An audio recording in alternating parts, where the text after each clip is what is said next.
Chapter 2. The Vanishing Glass.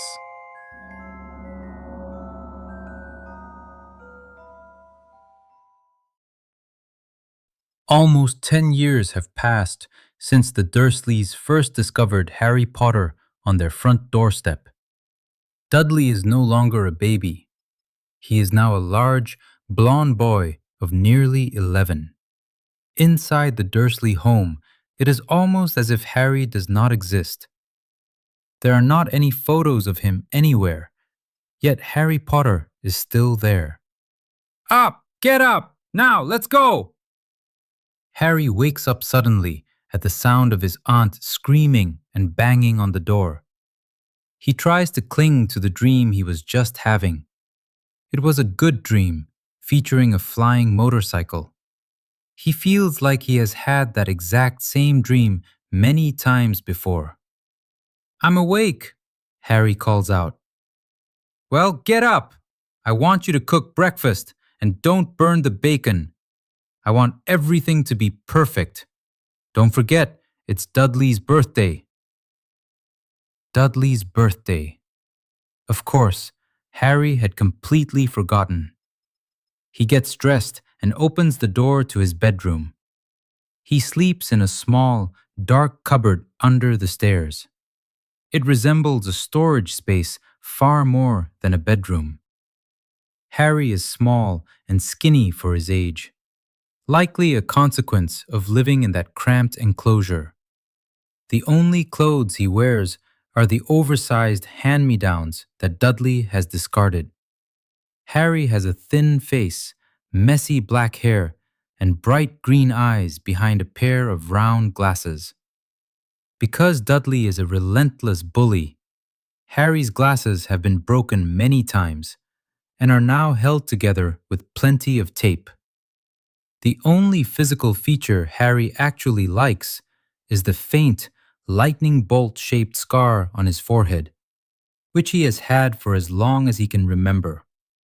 Once, when he asked Aunt Petunia how he got it, she snapped, "You got that scar in the car crash when your parents died, and don't ask questions." Don't ask questions. That is the golden rule Harry learned long ago to survive life with the Dursleys.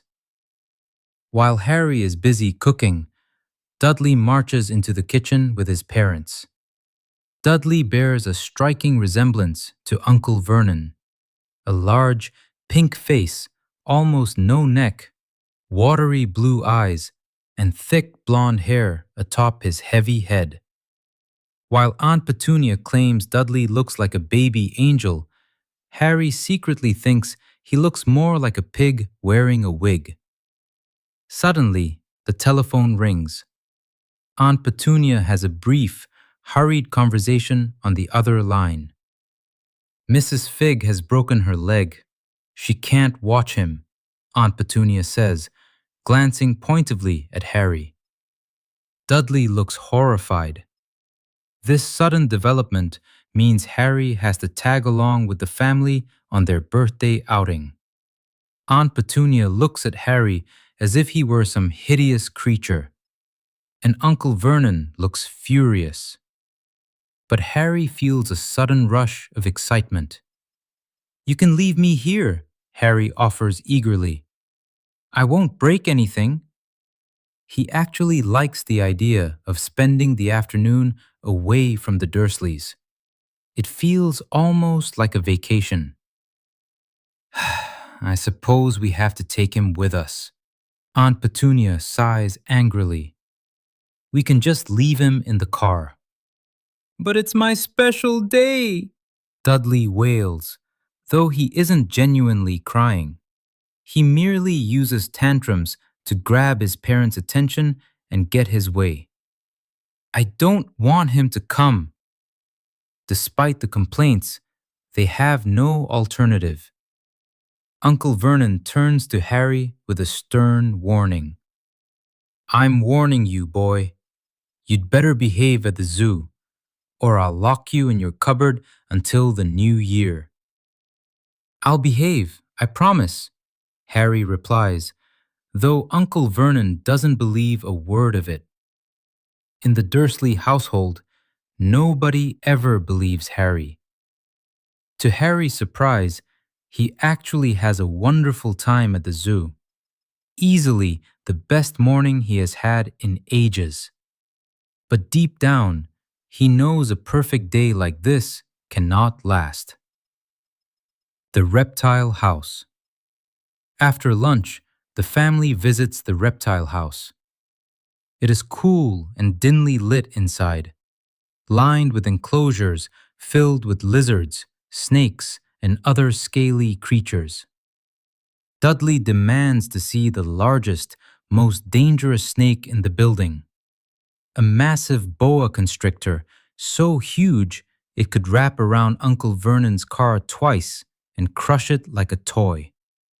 At the moment, however, the massive serpent is fast asleep. Dudley presses his flat face against the glass and yells, "Make it move!" Uncle Vernon taps firmly on the glass, but the snake doesn't even twitch a scale. "Do it again," Dudley orders. Uncle Vernon gives the glass a much louder knock, yet the python continues its deep sleep. "This is boring," Dudley grunts, wandering away. Harry steps up to the tank, feeling a quiet sympathy for the animal. The only visitors the snake ever gets are thoughtless people who slam against the glass trying to force it to perform. Harry thinks it must be even worse than living in his cupboard under the stairs, where at least he occasionally gets to explore the rest of the house. Suddenly, the snake opens its small, dark eyes. It raises its head slowly until it is staring directly into Harry's eyes, and then it gives a deliberate wink. Harry blinks in surprise, checks quickly to ensure nobody is watching, and winks back. Impulsively, he speaks out loud. "It must be really annoying having to deal with all these bothersome people all day long." The snake nods its head up and down in agreement. "Where are you from, anyway?" Harry asks. The snake shifts and points its tail toward the small information plaque beside the glass. Harry reads it aloud. "Boa constrictor, Brazil." "Was it nice there?" The snake points its tail at the sign again. Harry reads further. "This specimen was bred in the zoo." "Oh, I see," Harry says softly. "So you've never actually been to Brazil?" The snake shakes its head side to side with a melancholy air. The glass vanishes. "Mom, Dad, come look at this snake. You won't believe what it's doing." It is Dudley, having spotted Harry interacting with the animal. He comes waddling over as fast as his heavy body can carry him, shoving Harry hard to the floor. Dudley presses his face directly against the glass to see inside. As Harry looks up from the floor, something extraordinary happens. Without warning, the thick glass pane simply vanishes. Dudley loses his balance and tumbles headfirst into the enclosure, splashing straight into the water bowl. The massive snake immediately coils out of the tank, gliding smoothly across the floor and heading straight out of the reptile house. Pandemonium breaks out as visitors shriek and scatter in panic. As the giant serpent slithers past Harry, he could swear he hears a low, "Brazil, here I come." Before long, Uncle Vernon, Aunt Petunia, Dudley, and Harry are bundled back into the car and driven home. Dudley remains utterly traumatized, convinced he was nearly swallowed whole, and keeps repeating, "He was talking to it. Harry was talking to the snake. You all saw it." When they finally arrive home, Uncle Vernon is trembling with rage, barely able to form sentences. Under the stairs. Now. Stay. No dinner. Harry has lived with the Dursleys for nearly 10 years. 10 long, miserable years. Ever since his parents supposedly died in that car crash. He has no actual memory of being in the car when the accident happened. Yet, whenever he tries hard to pierce the fog of his past, a strange flash appears in his mind.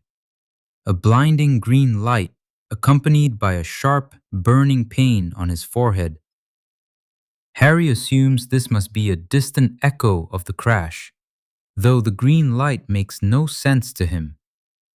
Because his aunt and uncle refuse to speak about his parents, and asking questions is strictly forbidden, he knows virtually nothing about them.